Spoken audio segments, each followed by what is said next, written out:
السلام علیکم ورحمۃ اللہ وبرکاتہ۔ بسم اللہ الرحمن الرحیم۔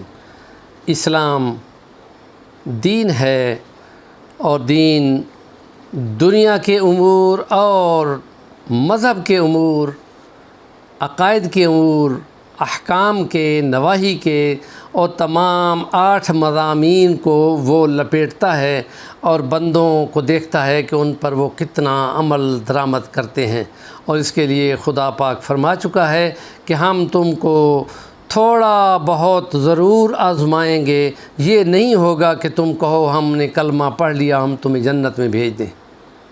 اس کے لیے فرمایا وَلَنَبْلُوَنَّكُمْ بِشَيْءٍ مِّنَ الْخَوْفِ، ہم تم کو ضرور آزمائیں گے تھوڑا سا خوف دے کر، والجوع اور بھوک دے کر، نقص من الاموال مالوں میں نقص دے کر، والانفس اور جانوں میں نقص دے کر، والثمرات اور پھلوں سبزیوں اور فصلوں میں نقصان دے کر، وبشر الصابرین، خوشخبری اور صبر کرنے والوں کو کہ خدا تعالیٰ ایسی بات کہہ چکا ہے کہ تھوڑی سی آزمائش تو آئے گی اور ہم یہ جانچنا چاہیں گے کہ کون صبر کرتا ہے اور کون صبر نہیں کرتا۔ لیکن اس کے مقابلے میں جو قوم زیادہ ہٹ دھرمی اور ضد پہ اور گناہ پہ اڑی رہتی ہے، اس کے لیے خدا نے الف لام میم سجدہ میں 21 نمبر آیت میں باقاعدہ یہ وارننگ دی ہے کہ ہم تم کو ضرور مزہ چکھائیں گے سزا کا، جو آخرت کی سزا سے نیچے ایک سزا ہوگی، شاید کہ تمہیں اس سے عبرت ملے اور تم جلدی لوٹ آؤ۔ باغ والوں کا قصہ بھی خدا نے قرآن میں بیان کیا ہے کہ ان کے باپ غریبوں کو کھلاتا پلاتا تھا، اور جب بیٹوں کے ہاتھ لگی میراث تو انہوں نے کہا کہ کس لیے ہم لوگوں کو کھلائیں، اور پھر انہوں نے طے کیا کہ باقاعدہ چھپ چھپ کے جائیں گے اور پھر سارا فصل لے کے آئیں گے، کسی کو نہیں کھلائیں گے۔ اور اسی سکیم کو خدا نے بھی سکیم بنا دیا، اور پھر ان کے پہنچنے سے پہلے باغ پر ایسا وبا بھیجی یا ایسا بگولا بھیجا جس نے سارا باغ اجاڑ کے رکھ دیا، اور وہ کف افسوس مل رہے تھے۔ اور درمیان والا بھائی ان کو کہتا تھا میں نہ کہتا تھا تم کو کہ اللہ سے ڈرو، کل خدا تعالیٰ کے سامنے بھی پیش ہونا ہے، خدا تعالیٰ ناراض نہ ہو جائے۔ تو وہ یہ کہتے تھے ہم اللہ سے امید رکھتے ہیں۔ وہیں خدا کہتا ہے کہ یہ تو یہاں کی سزا ہے، آخرت کی سزا تو بہت زیادہ سخت ہوگی۔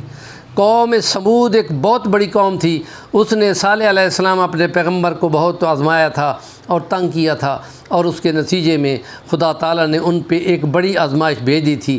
پہاڑ کے اندر سے ایک اونٹنی نکال دی تھی اور اس کو کہا گیا تھا کہ یہ جہاں سے چرتی رہے، جہاں سے پیتی رہے، خبردار اس کو ہاتھ نہ لگانا۔ اور وہ ایسی آزمائش بن گئی کہ سارا پانی پی جاتی تھی اور سارے گھاس کھا جاتی تھی۔ تنگ آ کر انہوں نے اس کو کاٹنا چاہا، اور پھر انہوں نے یہ سکیم بھی بنائی کہ باہم قسمیں اٹھا کر کہ ہم صالح علیہ السلام کے گھر والوں کو سب پر مل کر حملہ کر کے مار دیں گے، اور قوم جب پوچھے گی تو ہم قسمیں اٹھائیں گے کہ ہمیں تو پتہ ہی نہیں ہے۔ اور خدا کہتا ہے وَمَكَرُوا مَكْرًا وَمَكَرْنَا مَكْرًا، انہوں نے سکیم بنائی اور ہم نے بھی سکیم بنائی، وَهُمْ لَا يَشْعُرُونَ، ان کو پتہ ہی نہیں چلا۔ اور ادھر خدا نے اپنے پیغمبر اور ساتھیوں کو کہہ دیا کہ چپکے سے تم نکل جاؤ۔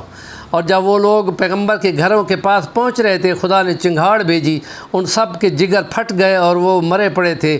اور خدا کہتا ہے ان کے گھر خالی تھے مکینوں سے، اور وہ باہر مرے پڑے تھے۔ خدا جب سزا پہ آتا ہے تو یوں سزا دیتا ہے۔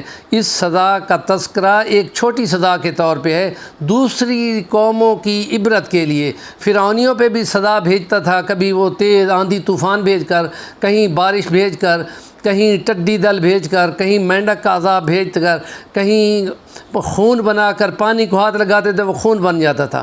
لیکن اس کے باوجود وہ پھر اپنی سرزنش کو بھلا دیتے تھے اور پیغمبر کو تنگ کرتے تھے، موسیٰ علیہ السلام کو۔ آخر پہ خدا نے پھر ان سب کو نکالا اور پھر سمندر پہ، دریا پہ پہنچایا اور ان کو نجات دے دی معجزہ کر کے، اور ان کو غرق کر دیا ان کی آنکھوں کے سامنے۔ تو یہ گویا کہ عبرت ہوتی ہے، اور یہ سزائیں خدا تعالیٰ اپنے اس نظام میں بتا رہا ہے کہ خدا سو نہیں رہا، خدا دیکھ رہا ہے تمہیں۔ اور کئی جگہ پہ قرآن میں ہے خدا دیکھ بھی رہا ہے، خدا سن بھی رہا ہے، خدا بے خبر نہیں ہے۔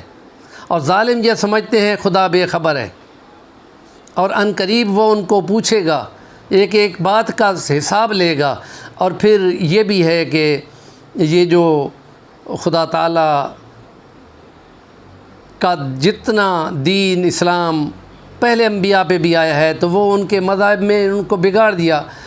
تو ہندو مت میں خدا کا تصور ہے کہ خدا نے سب کچھ بنایا اور پھر سو گیا۔ ہمارا نظریہ کیا ہے کہ خدا تعالیٰ نہ اونگ آتی ہے۔ سورۃ بقرہ کی آیت الکرسی میں فرمایا کہ لا تأخذہ سنۃ ولا نوم، نہ اس کو اونگ آتی ہے، نہ اس کو نیند آتی ہے، نہ وہ بھولتا ہے، اور اس کو ہر چیز کی خبر ہے، ہر چیز کا پتہ ہے۔ تو وہ ان کا نظریہ یہ ہے کہ جب ہر چیز تباہ ہونے لگتی ہے تو پھر ان کا دوسرا خدا جو قائم رکھنے والا ہے وہ پھر آتا ہے، وہ ٹھیک کر دیتا ہے۔ اور پھر تیسرا خدا بھی ہے، جب وہ ہر چیز تباہ ہونے والی ہوگی تو پھر کو ملیہ میٹ کر کے فنا کر دے گا۔ یہ تو وہی عقائد ہیں جو اسلام کے نظام میں ہیں کہ خدا تعالیٰ کی صفات ہیں جن کو غلط رنگ میں بیان کیا گیا ہے، اور ان چیزوں کو دیکھ کر بندہ اس دنیا میں اپنے اعمال بنائے تو کل قیامت کے دن جب جائیں گے تو اگر اعمال صحیح نکل آئیں اور کامیاب ہو جائیں گے تو چہرے روشن روشن ہوں گے اور پل صراط سے گزرنا آسان ہوگا اور خدا کی رضا بھی مل جائے گی۔ ہمارے چینل کا نام ہے صفی الرحمن البانی، ضرور سبسکرائب کریں، کومنٹ بھی کیا کریں۔